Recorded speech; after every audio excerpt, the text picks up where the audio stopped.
guys, so we have reached the paddy fields of Sekinchan behind me here. This is the all-new Isuzu D-Max, and the variant that you're seeing here today, this is the range-topping 3-litre X-Terrain model. So this is a challenger of the Ford Ranger Wildtrak, if you like, priced at 142,000 ringgit. So without further ado, let's bring you guys on the walk around.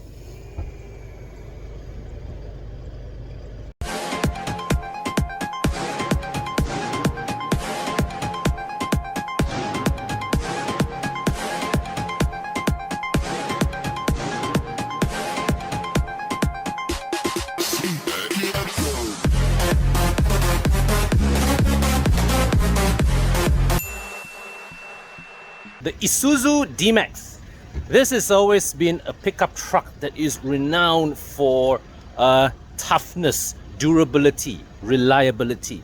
So in the pickup segment, we have always acknowledged that whilst all the other rivals can boast more powerful engines, can boast higher technology, can boast better ride comfort, better handling, the D-Max is always the one you can count on in any occasion. So this is the second generation D-Max, and it has been around with us since 2013, and it's time for a replacement. So behind me here we have a fleet of the all-new third generation D-Max, and today on the 13th of April, this is the pre-launch media preview drive. So let's check it out. Okay guys, so we have Tana, Rachel, Chiang at the back, and we are all reviewing the D-Max together. Okay, so to recap the specs first the D-Max in terms of powertrain, as before, it's offered with a choice of 1.9 or 3-litre engines. The 1.9 is carried over from the predecessor. It's a rather new powertrain anyways. So the 3-litre engine here is an evolution of the previous model's 4J series engine. So previous one was called 4JJ1. This is now called the 4JJ3. And what's improved is a lot of things. I saw the slide just now, but I can't remember what they said. But the bottom line is, this is now more powerful. 190 PS, 450 Newton meters of torque, 70 Newton meters improvement from the predecessor. What's upgraded also? The gearbox. The previous 3-litre had a 5-speed transmission. This one is upgraded to 6 speeds, so it's better for highway cruising, better for fuel economy. Alright, and the mix and match of the engine and transmission, you have this here. This is the X-Terrain variant. Is the flagship model that is priced at 140,000 ringgit. So this is supposed to be in the same league in terms with the Ford Ranger Wildtrak, the Toyota Hilux Rogue, that lifestyle oriented kind of pickup where suppose they all these dressed up mewa, kononnya mewa. Hello, pickups. what do you mean dressed up mewa? Mewa lah. It's a requirement. We want it. It's okay. When I mean by mewa is that it has soft touch plastic. But I like soft touch plastic. I didn't say it's bad, but it's not. I'm still a bit stuck in the old school. We are more refined, I guess. Yeah. I think back then 4x4 was only used for 4x4. Now it's for everything. Like your Everest. Your Everest is an unashamedly I kid you not, bro. hardy. Of all the cars I have, I use the Everest the most. Yeah. And the thing is that it's honestly hardy. It doesn't. It's built at an era where people who buy pickup trucks, they can accept that these cars were built for a function. They were built to be rugged. And today in Malaysia, you buy a pickup truck, you get more car for your money because there are no taxes. Way more. You get better fuel for your money. Yep. You can do more with the 4x4. In Malaysia, the best choice is the pickup truck. Correct. This D-Max. Yep. All right. In this X-Terrain variant, right? It comes with ADAS. It comes with it even comes with adaptive cruise control. Audi doesn't come with lane departure warning. The only thing in the ADAS package that it misses out on is, I think, lane keep assist. But it gives you lane departure lane warning. Departure warning. Yeah. And there's an interesting story behind that. So before this there was a online Q&A session with Isuzu engineers. Yeah. All right. So I asked them this question: is the D-Max using hydraulic or electric power steering? And the answer given to me was there are two. So it depends on the market and the spec. It can either be hydraulic or it can be electric. Okay. So for Malaysia, the D-Max comes standard with hydraulic power steering. And when you have hydraulic power steering, you know, mechanically, these things are complicated.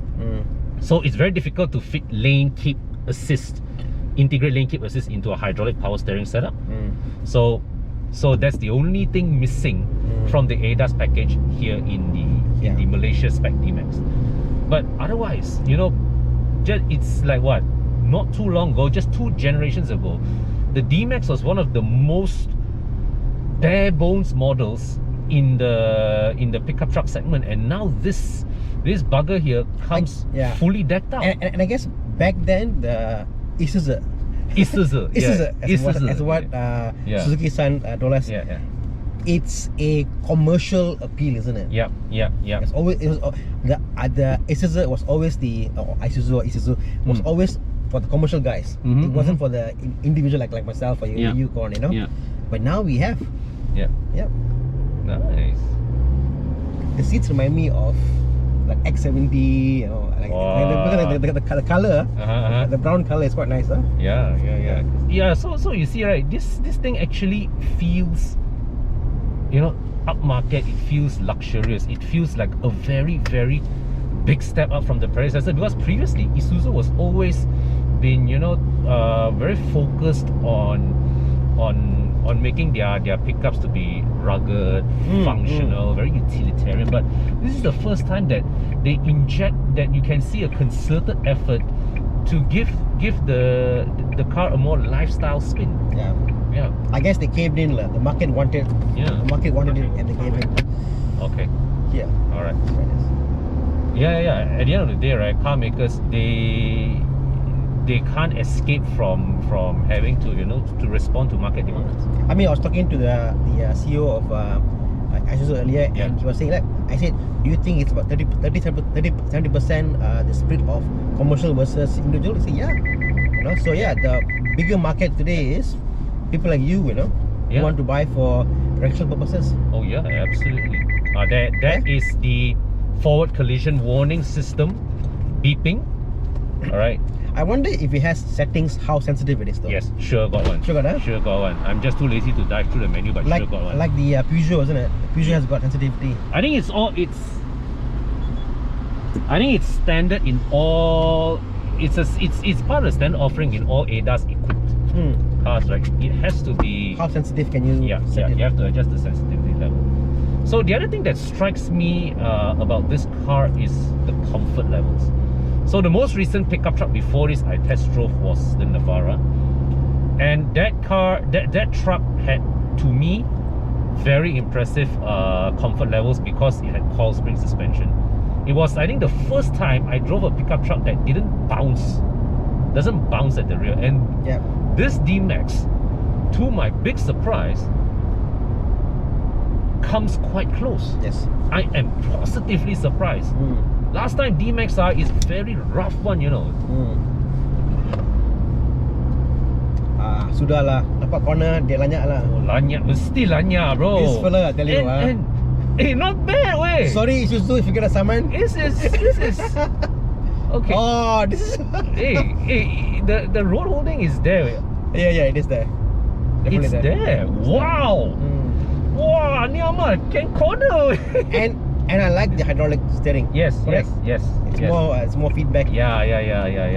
I mean, I think electric steering is the future, but there's something nice about a hydraulic power steering setup, especially on a off-road vehicle. I think. Oh yeah. I would still go for hydraulic. But this is just me being personal, you know. Hey, but your Everest is ball and nut steering, right? It's recirculating ball, right? I think so. I'm not sure. Right. I'm not. I just got into 4x4s. I mean, I'm learning as I go along. But that that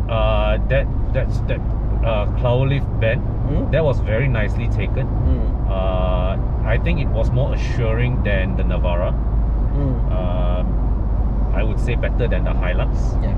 The biggest change obviously on this is the rear leaf spring. Yeah, you were mentioning there's some just now they told you something about the rear leaves, right? So the Isuzu has I mean, they know the fact that they got to offer a lot of range to their products. Correct. If you go for the single cab, it's more for commercial use. Correct. And you want high capacity, low capacity and stuff, you know. Correct. On this version, the top line, this is 3 leaves there, instead of 4 leaves in the back. So they reduced the number of leaves on the leaf Correct. spring. And they made it thicker, if I believe. I think if you go straight, it's a bit it's thicker.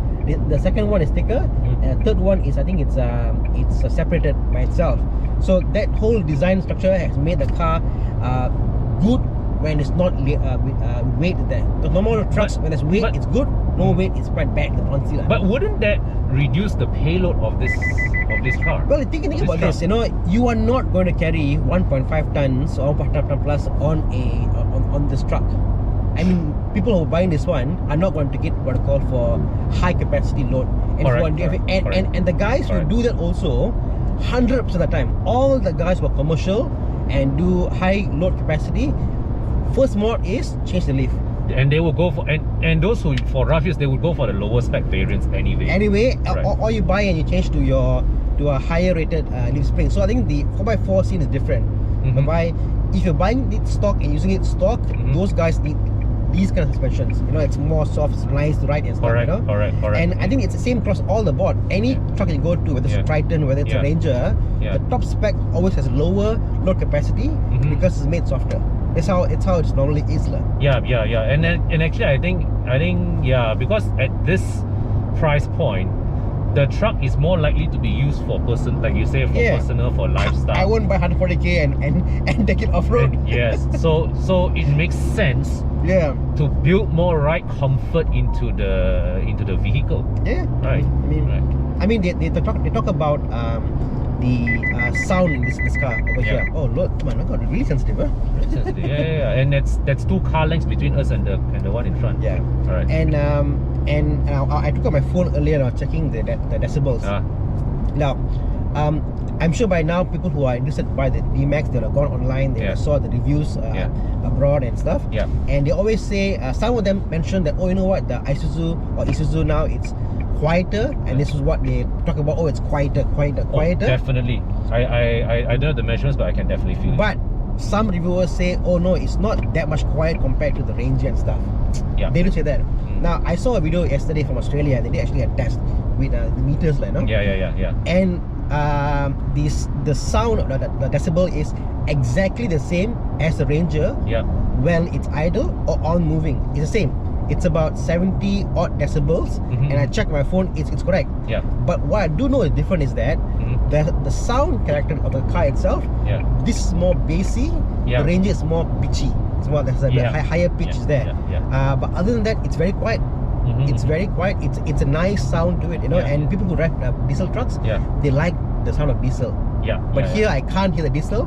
But very faint. See, right now I am cruising at 90 kilometers per hour.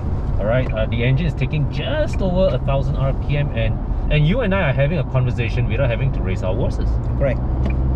I am shouting because my ear is stuck. I can't hear. You know, but guys, anybody who is a good ENT, please hit up Tana on his channel. Okay. All right. Clear. What the hell? What the heck? Ooh, see what talking about? Oh my god. Oh, better now. Okay. All right. Yeah. Yeah, the what you call it, the ride so far, I think outstanding points of this, massively improved cabin ambience, the ride comfort, noise levels. All right, handling is also much better than the predecessor. And I guess question, why would they have the 1.9 and the 3 liter? I mean, this is a question. I think a lot of them will be wondering, why would you keep 2 engine variants? I mean, the Rotax given, but other than that, why would you want to do this? Because if you look at the Fords, they have gone and they said, you know what, our top spec is the 2 liter bi-turbo. That's it. They have stopped with the 3.2 liter engine. Correct. That's it. why would Isuzu still keep the 3.0 and 1.9? I think they want to hear that. Okay, my opinion, now the 1.9 is definitely here to take advantage of our road tax structure, our displacement based road tax structure, and it is a very advanced engine. I was very surprised by the 1.9 because of how it manages to quite closely approximate the behavior of a higher capacity engine. And you drove in Thailand, isn't it? Yes. Yeah. But the thing is this, my opinion, I think at the end of the day, there are some benefits of a large capacity engine. However well you play with your turbos, you cannot replicate. No way. So I firmly believe that when it comes to real heavy duty usage, right, nothing beats having additional displacement with you, because for the simple fact that you can use that engine to pull a heavier load without needing to strain the engine, without needing the engine to work hard, and that contributes to the longevity of the better longevity of the engine. I mean, I've got a different take on this. Yeah. Because I think all trucks, we use it. You know what? If it lasts 7-8 years, good enough. I'm happy with this. Yeah. What? And I drive a 3-liter Ford Everest. So I'm coming from a guy who drives a diesel truck. Yeah. And it's a 10-year technology. My truck is 215, but it's a pure 10 technology. Yeah. And it's a bit more louder on this line, no? Yeah. One of the main advantages is that when you're cruising like this, on the highway, I do 140 on my truck on the highway. It's barely moving. It's very quiet. Exactly. It's that effortlessness of a large capacity engine that however well you tune your downsized turbo, you cannot achieve it. Number two is when I go off-road and stuff, I noticed that when I want to rock crawl, like you want to go up steep hills, whatever, like you got to move very slowly. Yeah. With a turbo engine, whatever it is, with a turbo, with a 1.9 turbo or a small turbo, whatever it is, there's always a small hesitation. Correct. And when I go, like say, when I go, the Ford engine 2.2 and that's my 3.0 Everest, I find that my truck does it with no effort. I rev less. And when you rev less, personally, as the driver, you feel more secure, you feel more safe, you feel more assured, because the other guy has to rev a bit hard and you got to go up that steep and you're scared, like, wow, I rev so much. But here I rev a bit, it goes up. So for me, with the family, I feel safer. Correct. And that is the thing about large capacity engines that you need to experience in order to get it. But on paper they're same. On paper the power, delivery, potency, exactly the same. Yeah. You know. But you know, to be frank, to be fair, I think the 1.9 is great. Great, yeah. For town use. For town use, the 1.9 is more than good enough. And with the previous gen model, one thing I noticed is that with the 1.9, because of the smaller engine, the turn in is more, the steering response is also better. Yeah. I mean not saying that, you know, the handling is that big a thing, but it makes a difference. The 1.9 D-Max, when I test drove on, I felt it was, and even like going with off-road stuff, I did some small undulation, it was more nimble. Correct. So I think that having the lesser weight, it's like this, like when you go off-road, you got the Jimny, and you've got things like the Ford Ranger going in there. Correct. Both will go in there pretty well. But the Jimny with a 1.3 liter engine, a small engine that goes there, and because it's so light, it does it so well, so fast. So similarly, I think it's a nimble ride or a heavier, more assured drive. Correct. Both are equally correct answers. You know, but they're both two different feeling. If you're gonna afford the road tax, by all means, please buy the 3.0. I'll take the 3 liter. I think when at this in this segment, well, if I ever shop for a pickup truck, I would still go for a large capacity engine. Right, but you know the funny thing is, despite now in the market, right, the D-Max is the only one that still has a 3 liter engine. Yeah, it's like how we know. It's like everybody and like you go to a party and they're like, oh, you're doing 2.0. Okay lah, 1.9. So everybody come and everybody came and did stuff. Exit here. Okay, all right. Oh yeah, continue. Everybody came and with smaller and faster engine. And then suddenly what happened? Everybody forgot their old big engines. Yeah. And I just said, what? You know what? I still have mine. And this is the I think this is the only one, the largest capacity engine in the market now, but the Hilux is there lah. not the most powerful. Not the most powerful. This one, 190 PS, 450 Newton meters of torque. It's way more powerful than before, but in true Isuzu fashion, it's still very, very conservatively tuned. Yeah, I mean, and I beg to challenge that lah. You know, horsepower isn't everything in a 4x4. Yeah, it's not. It's what you want is the torque. Yeah, and the torque and how it comes and when it comes, because it's like on paper, all these car manufacturers, they all say, oh, you know what, I got this horsepower. Yeah. But when does it come? Yeah. It comes at let's say at 4,000 RPM. Yeah, you don't want that. How often do you go 4,000 RPM?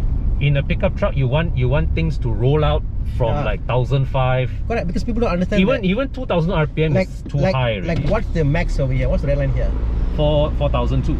Yeah. Or 4,004. 4.2 is the red line here. Yeah. A diesel, go on. Boleh kah? Yeah. So the red line on a pickup truck is 4.2. Yeah. So claiming you got power is one thing. Yeah. But where the power comes in is way more important. So I mean, if you look at just on paper comparison, right? The outputs of this, go which direction? Straight, Yeah.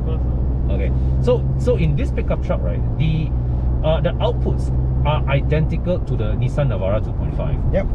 It's more powerful than the Mitsubishi Triton.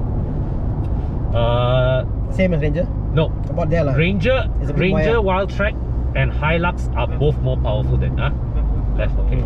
Are both more powerful than this. So ever slightly lah. Beat, isn't it? Ranger. Ranger is 213. Ranger, that 2-liter engine, the tuning is crazy one. It's like if I buy that Ranger, right, my first advice to anybody is don't tune it anymore. Right? That engine is probably tuned to its limits already. The Isuzu, however, the way these guys overbuilt their engines, right, I think you can easily extract another 30-40 horses. You know, and without sacrificing any degree of reliability. And this is where Tana will go to his phone to see the earlier Isuzu, what is the tune capacity. Give me 1 second, I'll check for you. Because we all know, when it comes to engine durability, none of them can beat Isuzu and Toyota lah, let's put it that way. I mean more Isuzu lah, because Isuzu is a truck company. Yeah. I mean they do trucks lah. Simple as that. Yeah.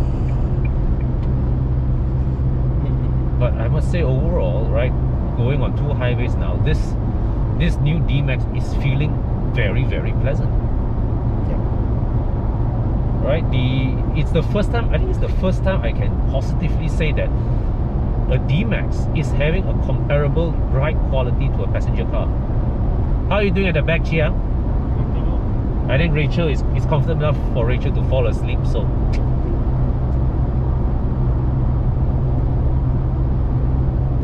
and right now I'm cruising on an empty stretch of highway. The power delivery is smooth, right? At highway speeds below 2000 RPM, and the engine is hardly struggling at all. That's the nice feeling of a large capacity engine.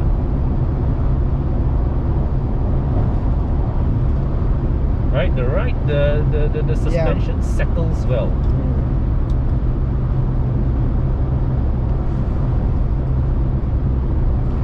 The only wind noise I can hear is through the side mirrors. Yeah, that's the common spot for wind noise when okay, so just to share with you guys, the forward collision warning also picked up a motorcycle in front of me, so that's one more test passed.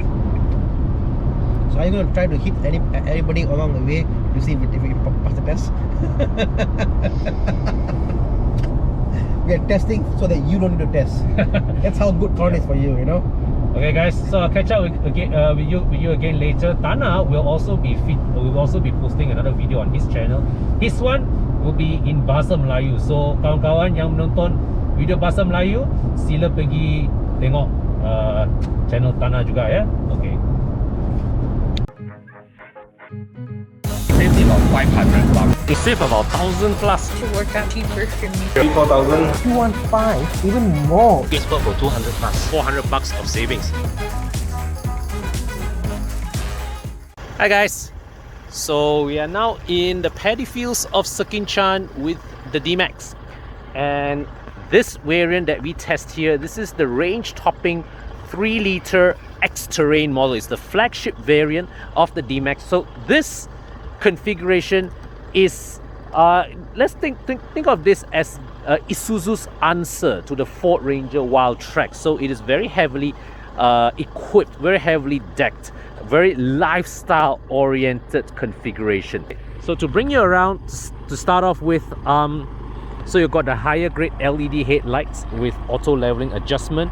Okay, here front fog lamps which are LEDs. Now you can see up there the stereoscopic cameras. This version of the D-Max comes with ADAS, alright, autonomous emergency braking, active cruise control, lane keep assist. Sorry, not lane keep assist, lane departure warning. This does not have lane keep assist. Why? Well, because it's still using a hydraulic power steering setup, Isuzu cannot integrate lane keep assist with a hydraulic steering. All right, it's actually very complex to do so. So in some markets, the Isuzu D-Max has the option of electric power steering, and with that you can have lane keep assist, but here this one it does not. All right, and let's bring you along the side. So you can see here this contrast trim elements on the wheel arch, the side mirrors, the roof rail. All right, wheel arch again. So this bright orange color is what they call Valencia orange, right? Very distinctive shade. And you can, just bring you back here to the side, you can see here there are side steps and keyless entry, button type keyless entry on the driver's side, as well as the passenger side. Okay, the wheels are 18s in this spec, all right, with Dunlop all-terrain tires, AT25. So very good specification here. Okay, so it comes with diff lock, and these are the rear section. These are the lights, so you can see here LED lighting signature here, and you've got a reverse camera and the tailgate. So it has a soft open and close function, and you have this retractable tray here, which you can slide this out if you have heavy items. All right, and you can lift this out easily just with one hand, one finger. Okay, very a much appreciated convenience. Okay, we shall come inside. Rachel, you are at the back here. Yes. So Very comfortable. very comfortable. And I just slept just now. You slept despite my reckless driving. Exactly. I don't feel nothing at all, Okay, you know? so how tall are you?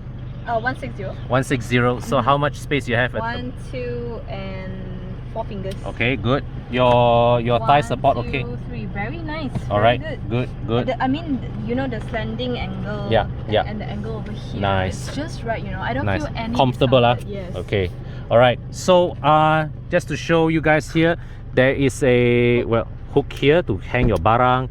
The armrest here has molded cup holders, USB port, aircon vent, and so here this can I borrow somebody's phone? Yes. Okay, so this slot, right, looks very shallow, but the way the angle is such that when you drop this here, it manages to hold because of the way the leverage works. So this is brilliant. So it means that you can park your phone here, you can charge the battery at the same time. The vent here is cooling your phone so that it doesn't overheat. All right, so you guys are okay here? Okay. I'll leave you guys alone, okay?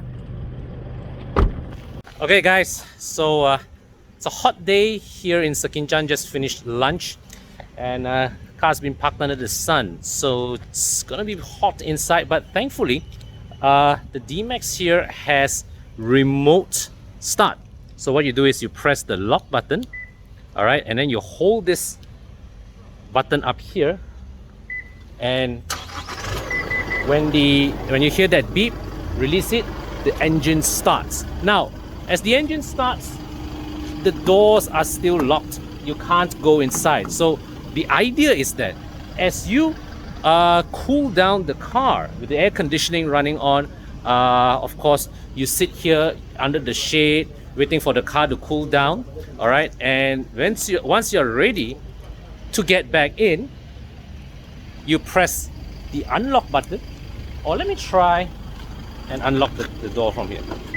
All right, so as you unlock the car, the engine's shut off, so you get inside and you start the engine again and you're ready to go. Saved about 500 bucks. You save about 1,000 plus. To work out cheaper for me. 4,000. 215, even more. It's for 200 plus. 400 bucks of savings. It's raining cats and dogs here in PJ. We just got back, and let me just show you guys quickly what I left out earlier in Sekinchan.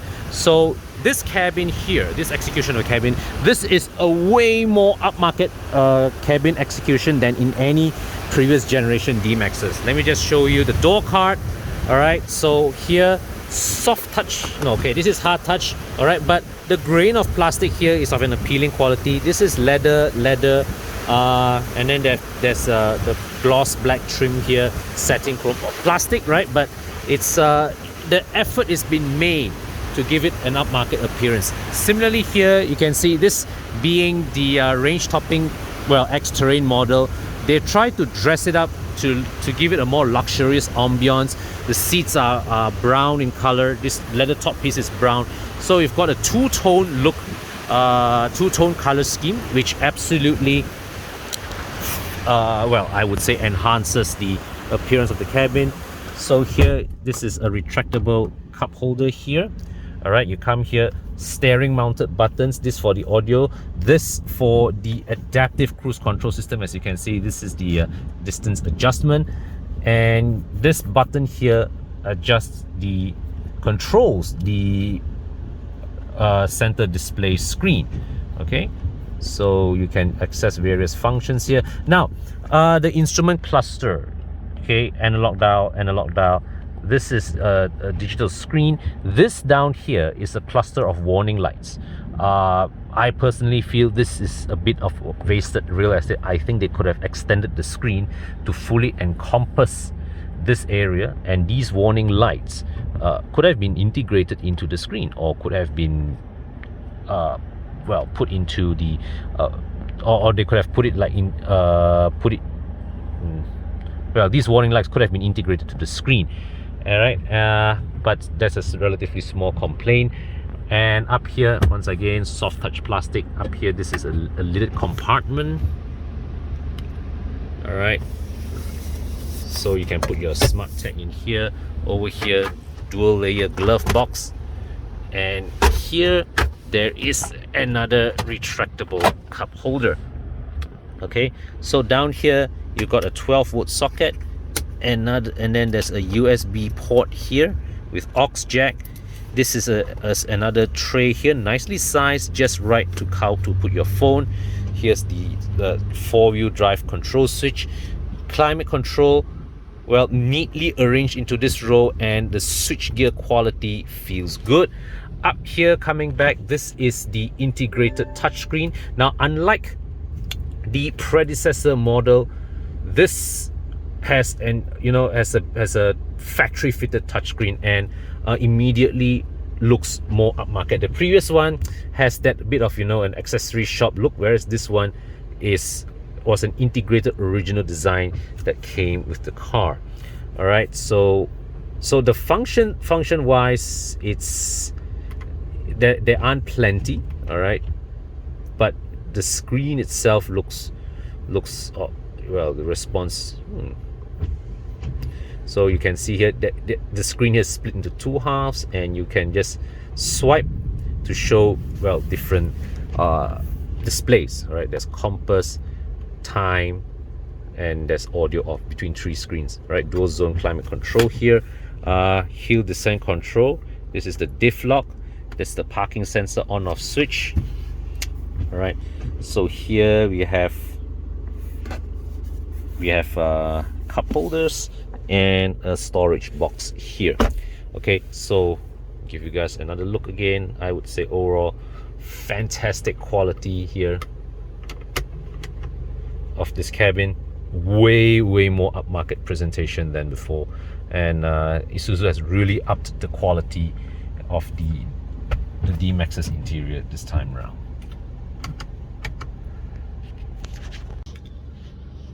Okay guys, so the D-Max certainly has come a long way as a product compared to its predecessor models.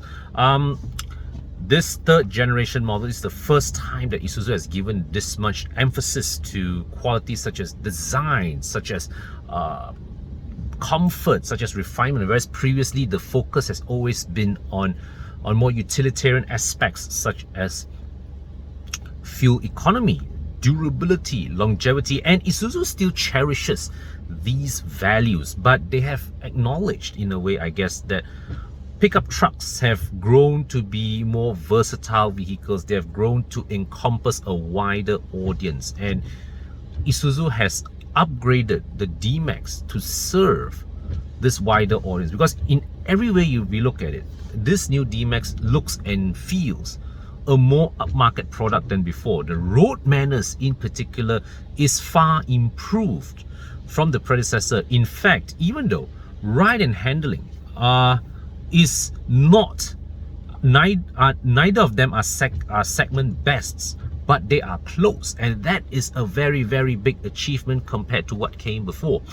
You see, in terms of comfort, the segment benchmark is the Nissan Navara, but the Navara has the benefit of coil springs. Against other leaf-sprung rivals, I think the Isuzu D-Max would easily have best in segment comfort levels. As for handling, the Triton is still sharper and more agile, but the D-Max here I feel is more assuring around sweeping bends compared to the Hilux or the Navara. So not segment best in either measure, but definitely a very good and accomplished all-rounder. The 3-liter engine, well, it's the segment's biggest engine, but it doesn't pull as enthusiastically or as exuberantly, but then again, that has never been Isuzu's strong point. They have always focused on giving their engines, you know, durability and reliability and fuel efficiency. So I think this engine, despite significant improvements in terms of its output, still has those considerations in mind, and that is why output wise it is identical to the 2.5-liter Nissan Navara that's 500 cc's down on displacement. It is less powerful than the 2-liter Ranger Wildtrak. It is also less powerful than the 2.8-liter Toyota Hilux Rogue. So despite the significant bump in terms of outputs, this is still a relatively conservative engine tune from Isuzu's part. But be in no doubt that I suspect Isuzu always has the tendency of overbuilding and over-engineering the engines. I won't be surprised if these engines can be further tuned to extract another 30-40 horsepower easy without affecting their long-term reliability. Okay, so there you have it, guys. This is a quick review of the all-new 3rd generation Isuzu D-Max, a massively improved product compared to its predecessor. Way more car-like, way more refined product than before. And to top it off,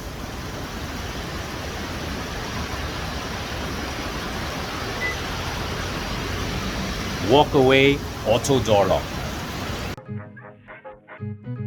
Saved about 500 bucks. You save about 1,000 plus. To work out cheaper for me. 3,000-4,000. 215, even more. It's for 200 plus, 400 bucks of savings.